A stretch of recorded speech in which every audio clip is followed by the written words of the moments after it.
তোমরা আমাকে কার সাথে বিয়ে দিয়েছো? আমার জীবনটাকে নষ্ট করে ফেলছো। যে আমার পারছে না 3 বেলা ঠিক মতো খাবার দিতে, না পারছে আমার কোনো শখ পূরণ করতে। আমার একটা জামা পছন্দ হলে সেটা পর্যন্ত ও নিয়ে দিতে পারছে না। ও না পারছে একটু বাজার করতে, আর আমি না পারছি একটু খেতে। আমি কি না খেয়ে এভাবে মরে যাব, না তোমরা আমাকে এখান থেকে নিয়ে যাবা? আমি শেষবারের মতো বলছি, তোমরা যদি আমাকে এখান থেকে নিয়ে না যাও, আমার 2 চোখ যেখানে যায় আমি সেখানে চলে যাব।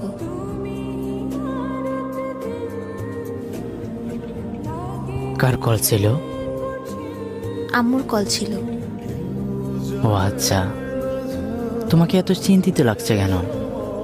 তোমার কি কিছু লাগবে? কি লাগবে আমাকে বলো, আমি তোমার জন্য নিয়ে আসব। তুমি আমাকে কি নিয়ে দিবে? তুমি তো আমার 3 বেলা খাবারের টাকাটাই জোগাড় করতে পারো না। তুমি কি আমার কখনো শখ পূরণ করতে পারবে? তোমার তো ওই সাধ্যটাই নেই। ও আচ্ছা, আমার সাথে থাকতে মনে হয় তোমার সমস্যা হচ্ছে, তাই না? তুমি কি বুঝতেছো না যে আমি তোমার সাথে থাকতে চাই না? কিভাবে তোমার সাথে থাকবো বলো? তোমার পোশাক আশাক দেখেছো? তোমাকে নিয়ে আমার বান্ধবীরা হাসাহাসি করে। না আছে তোমার টাকা পয়সা, আর না আছে তোমার চলাফেরার সৌন্দর্য। তোমাকে নিয়ে আমি কোথাও বের হতে পারি না।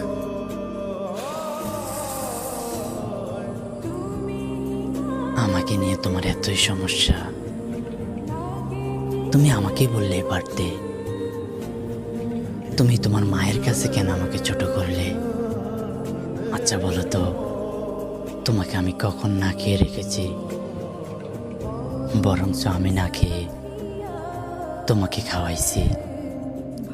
হয়তো তুমি প্রতিবেলা মাছ মাংস দিয়ে খেতে পারোনি, কিন্তু তোমাকে তো আমি না খেয়ে রাখিনি। আর তুমি আমার পোশাক আশাকের কথা বলতেছো। আমি যদি একটা ভালো পোশাক পরি, তোমাকে একটা ভালো পোশাক পরাতে পারবো না, সেটা ভেবে আমি কখনো একটা ভালো পোশাক পরিনি। আর টাকা পয়সা ইনকাম করতে কতটা কষ্ট তুমি আমার জায়গায় এসে দেখো।